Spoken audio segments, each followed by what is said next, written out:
What did you guess? The answer is A. In 2008, the Orange County Convention Center received $85,970 in recycling rebates.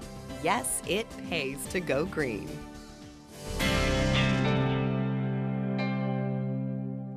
We are here now inside the Climate Change Center at the Orange County Convention Center, and everywhere you look in here, there are all sorts of different alternative fuel methods, different ways to get you thinking green. And we're here now with John Parker with the Orange County Environmental Protection Division. And this is a big educational thing, isn't it? Not just for people in the county, but for all the attendees who come here to the different conventions. That's correct. Actually, Orange County received a grant from the state of Florida to build the largest rooftop display, solar display, in the southeastern United States. And in association with that, we built an educational component to it to bring in the public and school groups and attendees to different conferences, because this is the second largest convention center in the United States. So we thought this would be a perfect opportunity to educate the public and private sector about alternative fuels. And so we have electric vehicles, we have solar powered golf carts, we have solar water heaters, we have LED lighting, which is low energy lighting, just a variety of different options that people can use either at home, while they're driving to work, or at work. So it's a good opportunity to educate the public about these options.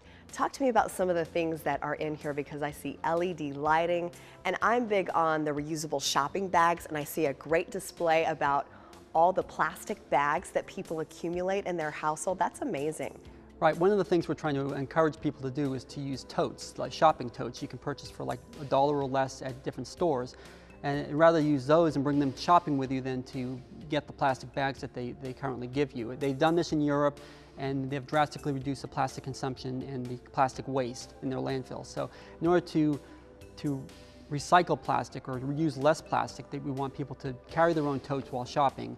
And we actually have a display here that actually demonstrates the how many totes plastic bags are used by a common family within a couple of weeks, as opposed to one tote which doesn't accumulate any plastic bags. And you know the great thing about those bags too, because I just kind of got hooked. At first you're thinking like, I don't want to spend $1 to buy a shopping bag that I'm going to get for free with these plastic bags. You know, they just keep giving them to you for free.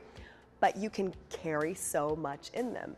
Instead of coming home with 10 bags, you have like 2 shopping bags that are really packed. But I love the display because it really shows you, look how many bags you accumulate, and those bags do not go away in a landfill. No, they don't. That's one of the things we're trying to encourage people to do to reduce the plastic consumption, because most of your waste, a lot of your waste we see at the landfill is plastic bag waste. It either ends up in the landfill, or for those it doesn't, it blows in the street, it can damage wildlife, kill birds, things like that. So we're trying to get the plastic bags out of the landfill and off the shelves so people can carry their own totes. So there's a lot of things in here that gets people thinking about alternative methods of, for example, charging up your car instead of filling it up at the gas pump. That's a new thing as far as the future. And I love some of these charging stations. Let's walk over to one now, because it seems like almost a way of the future. You know, these charging stations, instead of gas pumps, you're going to have electrical charging stations.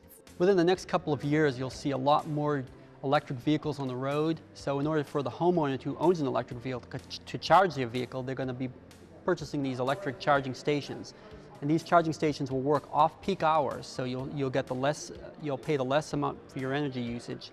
And also, you just plug them in when you get home, and they charge overnight. And they usually go on like off-peak hours, usually probably like 10 o'clock at night until early in the morning the next day. And then you'll have a full charge, and you can go to work and come home, and then you can just recharge it again. No more trips to the gas station. I like how this looks almost like a futuristic gas pump. Right. But you're just pulling your car up, like say you were talking earlier about they might have this at the movies or somewhere like at the mall, where when you pull into the parking lot, you need to kind of charge it up to make sure you can get home. Right. You just pull right up into this. If you're out and about and you realize your charge is a little low, kind of like your cell phone, your battery's running low, you want to top off, you can pull up to either at the gas station. They have these charging stations, which this is currently 110 volts, which is a longer charge, but they're going to be making the 220 volts this year, which is a faster charge.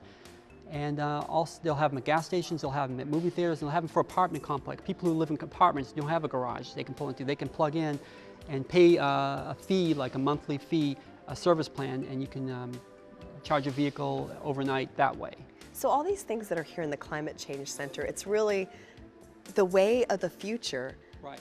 And it must be exciting for you to see all of this, being that your job is with the Environmental Protection Division. Right, our goal is basically to save people money and look at alternative sources of energy they can use rather than petroleum fuels, and to reduce carbon emissions, because generating power from power plants emits a lot of carbon into the atmosphere, and also gasoline vehicles and diesel vehicles emit carbon into the atmosphere too. So if you use alternative sources of energy such as solar, electric, and so forth, you're going to be emitting less carbon into the air, so it'll ultimately prevent global warming. And that's why the whole climate change comes into effect, right? Right, The Climate that's what Change Center. the goal of this Climate Change Center.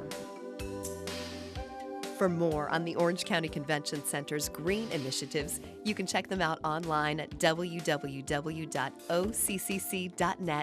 and click on the Orange to Green section. That's going to do it for this edition of Downtown Orange County. I'm Crystal Candy. We will see you again next time.